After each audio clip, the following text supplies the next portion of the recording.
Hi, this is Don Fidel, and I've got a short tutorial on um, continuing my theme of retouching clothing. And this shot of my parents, I'm going to kind of start with this. This is the before picture, and if you tell my mother I showed you this, I'm not going to talk to you again. This is the before image, and this is just a snapshot. I didn't. I think I did take it. It's just a natural light snapshot from Easter, you know. But I would never, even as that, I think there are some issues with it. I mean, my mom would probably object to a couple things here. One is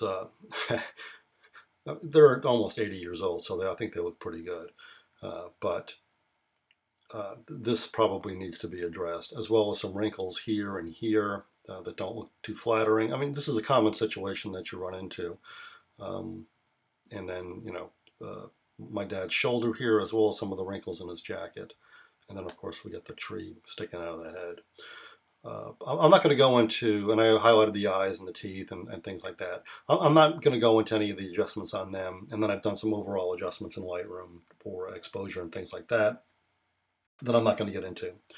So I really just want to focus on the clothing here. So the first thing that I did was to fix this area of my mom. And this is what it looks like after that. Looks a little bit more flattering. I mean, you got to make it believable. I mean, she is almost 80, like I said. So, I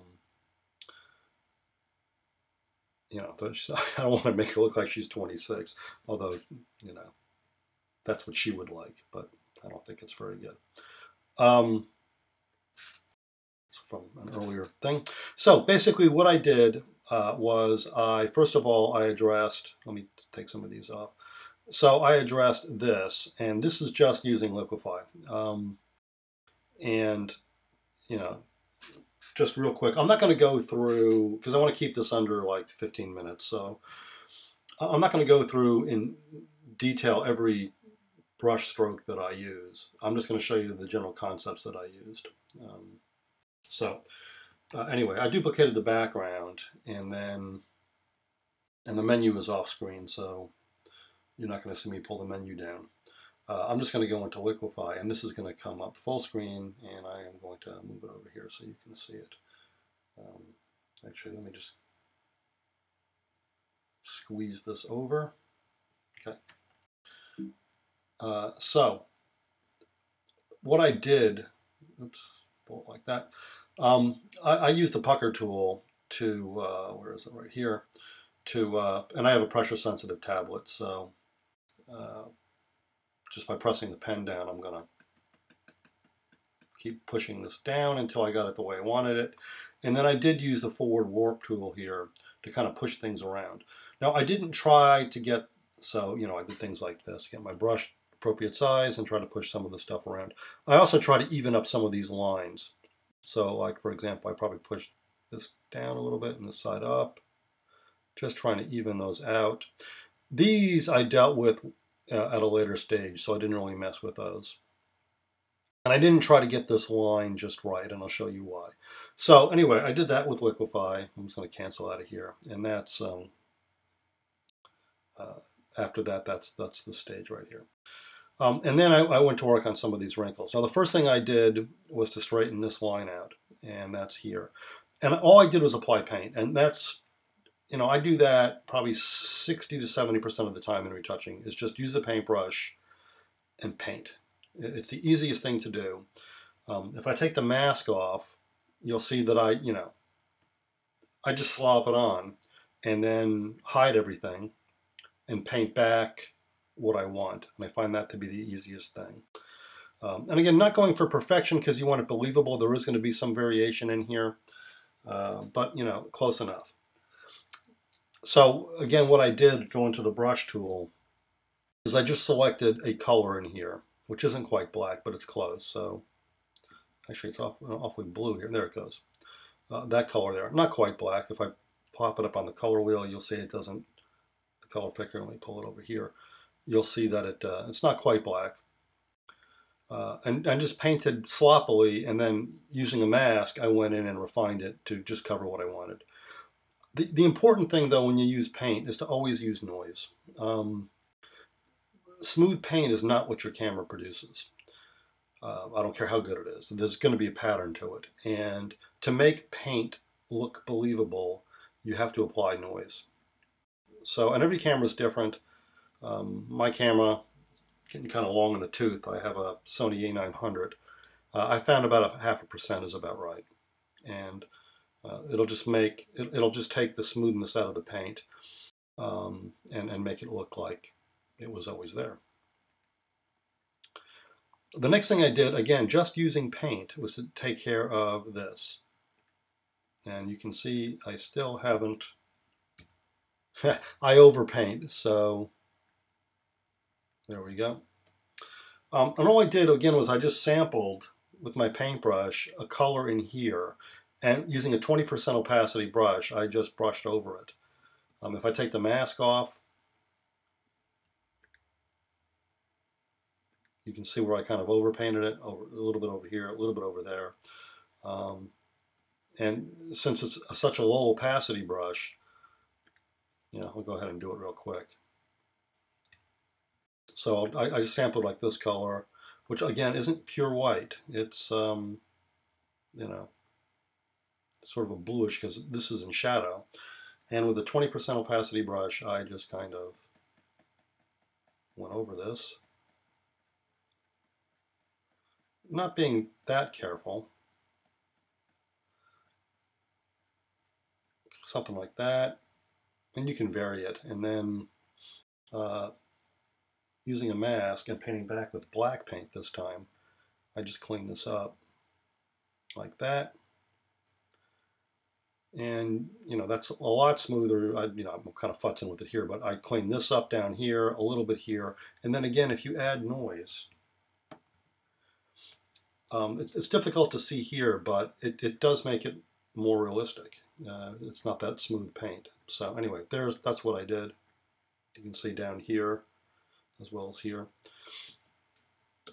And that's how I handled that. Same thing with her pants, which is this group right here. I just sampled a color like this, painted over it, blended a little bit with this color, not too much though, because I wanted to keep it smooth, and just added noise. And I'm not going for perfection. You can if you want, but I think it's a little bit unnatural to do that. Just enough to make it less distracting. Now the final thing I did, and again I'm not going to go over any of the retouching that I did on them, is the suit here. Oh, this is from a different. Yeah, I was playing around before. All right, this one I actually don't need. The suit, a little bit different technique. What I did, let me go through here and turn these layers off.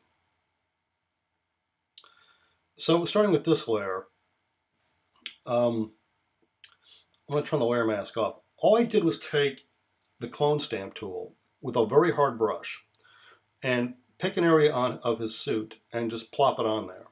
And then I used free transform to get as much of this on it as I could. And ended up with this.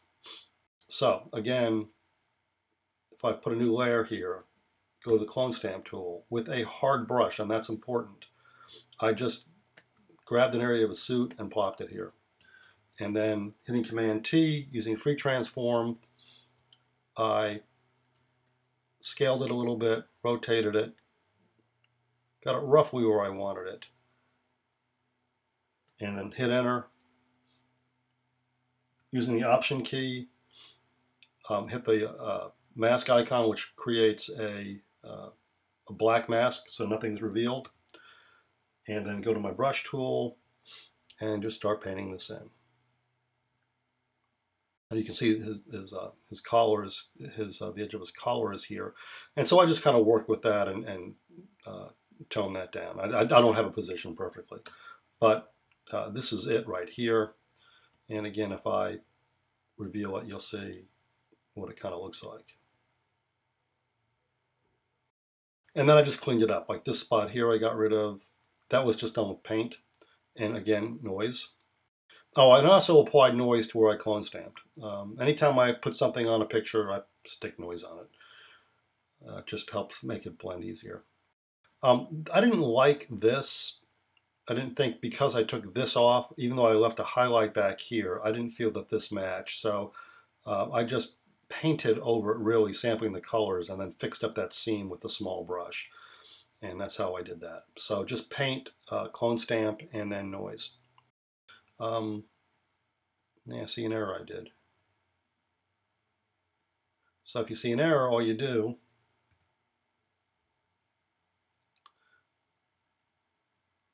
is paint it using a mask.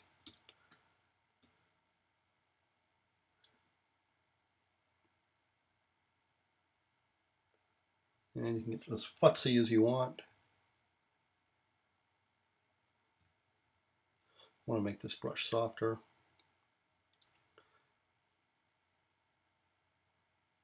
And just clean that up.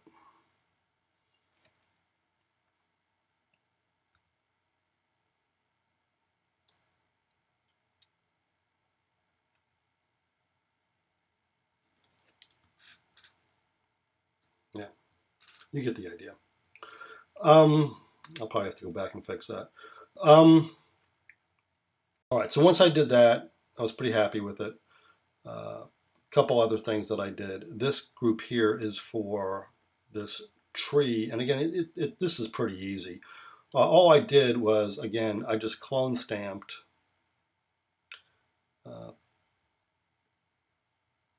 if I go to this layer here, if I take the mask off of it, I just, using a hard brush, clone stamp somewhere around here, you can see basically where it is. It free transformed and moved it over to here, and then just masked it out and painted back what I wanted. So if you look at the mask, that's what it looks like. And I did that by holding the Option key and just clicking on the mask, it'll show it to you. Or I could hit the Command key and show you the selection that's a result of the mask. But you just paint back what you need. And then this edge here, I just painted, sampled this color, and with the paintbrush, painted sky and kind of took that out, kind of blended it a little bit with the soft edge brush. And then used noise again to blend it. So basically that's it. Just using the paintbrush and the clone stamp selectively was able to make a pretty decent image out of this. So if you like that, I go into more detail. I've got another tutorial that covers like skin retouching and really detailed product retouching. If you just go to my website, it's $29. If you go to the download section, it's like Cadona.com. It's right here, and there's an intro video to it. So anyway, I hope you enjoyed it. I hope it was useful, and happy retouching.